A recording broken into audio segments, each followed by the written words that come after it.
It's often the home has been on the market for several years. It didn't sell. The project wasn't done in the way that it should, and it didn't connect to the buyer. It's a very specific house, so we sort of turned the house upside down, repainted it, just approached it in a way that there is a very specific buyer. I somehow know everything about them. I know who they are, I know what they like, I know where they go to dinner, and it's just like I translate that into the space. We repositioned it like that, and within, I think, like 24 days, it was in contract.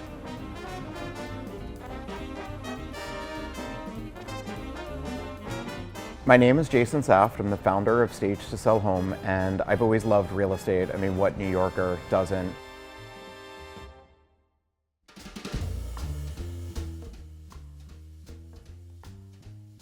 I'd been a real estate agent for almost 10 years, and I was always staging as a hobby. I was always redesigning people's places. That is sort of how I got my foot in the door with the business. I looked for projects that had not sold, couldn't sell, and they were always rooted in issues with design. I love just redesigning these spaces and taking them from past into the present. And I love the complexities. I love the nuances. I love combining different eras, time periods, aesthetics into this sort of like one thing that feels fully thought out and realized. I think a lot of people have this association that we all live in these like very simple, minimalist, all white or beige environments, and there's so much more to that. A day in the life. Well, it starts off with a lot of coffee in the morning. And then typically what we do is we'll load the truck up the night before so that 9 a.m. when the building opens, and that's typically most buildings in Manhattan, you can't get in before 9. The team is there, the things are coming off the truck, and we've created a system, like I've learned the hard way over the years. 1 bedroom, 2 bedroom, 3 bedroom, up to a 4 bedroom, like we're typically done that day with all of the details fully cleaned. But we move at this rapid fire pace, and that's, sort of one of the big differences with interior design from staging is with interiors design, there's a much longer lead time, much longer process, whereas we're designing typically within a few hours and then installing and done by the end of the day. I think for me, like the biggest source of inspiration is, as a kid, like there were always magazines laying around. I was always reading my mom's like Better Homes and Gardens and Martha Stewart Living. And so to this day, I think I have like 15 magazine subscriptions. And while I may not read every article, I look through them all and I love pulling different things from different pieces. And so, it can be everything from like World of Interiors to Real Simple. So I try to like respect them all equally. Most of my early inventory came from just running to Housing Works and getting whatever I could. I started out just going to thrift stores. Like I love going to flea markets, Brimfield.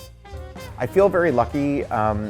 A lot of people just often reach out and give us stuff. It's not uncommon for people to just contact like a junk luggers type of service and just throw everything out in the garbage, and that's something I think a lot of people should think more about, is like sustainability and what are the things that can be salvaged. I always say a lot of our best treasures were someone else's trash.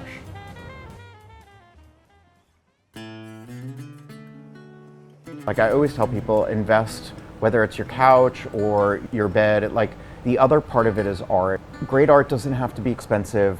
The way just a beautiful piece of art can shift a room and draw your attention, and just, I think a room is not finished until there's some sort of true visual anchor, ideally on the wall, something really spectacular that you love. And if someone else doesn't like it, that's fine. Like it's your home.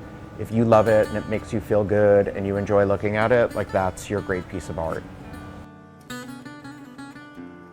As someone in the design industry, like you essentially have a responsibility to show people what it can be like to live in a space. And so for me, you're never finished. It's like, what comes next? How does your life change? And then how do you adapt the space to it? I think for me, I always wanted to design. It was something as a little kid I wanted to do. Like I said, I was always reading my mom's design magazines. I would hide them under my bed, but it was also the kind of thing like little boys in the 80s didn't say to their parents, like, I want to be a decorator when I grow up. It's like I'm doing what I was born to do, and I get to do it every day and watch it really grow.